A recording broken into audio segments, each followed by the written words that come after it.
কি খবর হারুন ভাই? মাছ কি ভালো হয়েছিল? আরে ভালো মানে চমৎকার। তার উপরে আবার তোর ভাবির হাতের রান্না, পুরাই অমৃত। শুধু তো বলেই গেলে, কোনোদিন তো আর খেয়ে দেখার আর সুযোগ করে দিলে না। হবে রে, এবার হবে। কিন্তু তার আগে আমার কথা তোকে শুনতে হবে। ঝটপট আমার নৌকায় উঠে পড়তো।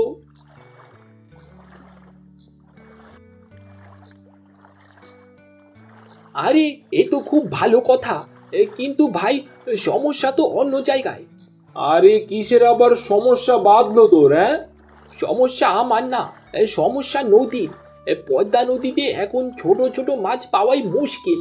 আর থাকলেও ওইখানকার জেলেরা তো কিছুতেই দেবে না। তা বললে কি আর হয় রে? দেখতে তো হবে চেষ্টা করে, তাই না? হ্যাঁ, তা ঠিক বলেছ।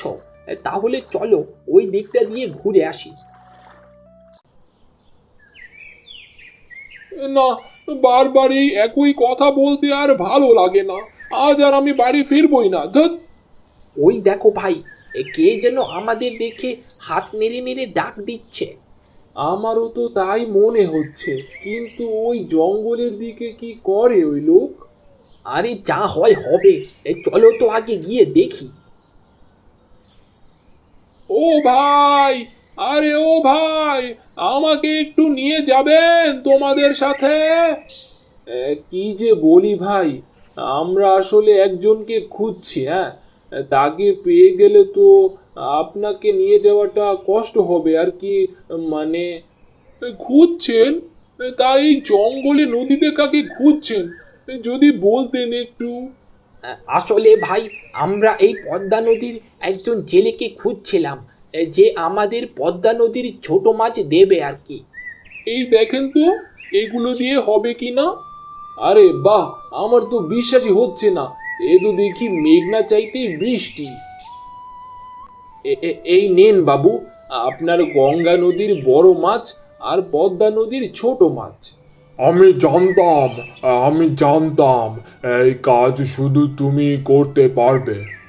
হারুন ভাই আপনার কথা অনেক বলেছে বাবু। আহ আহ আহ আহ শোনো, এখন থেকে তোমরা দুজনে রোজ দুই নদী থেকে মাছ ধরবে, আর হারুন সেইগুলো আমার কাছে এসে দিয়ে যাবে। তোমরা তোমাদের পয়সা ঠিক সময়ে পেয়ে যাবে। ও নিয়ে তোমাদের চিন্তা করতে হবে না। আপনাকে যে কি বলে ধন্যবাদ জানাবো বাবু? আরে না না, ধন্যবাদ তো হারুনকে জানানো দরকার। ওই তো আমাদের সবার সমস্যার সমাধান করে দিল।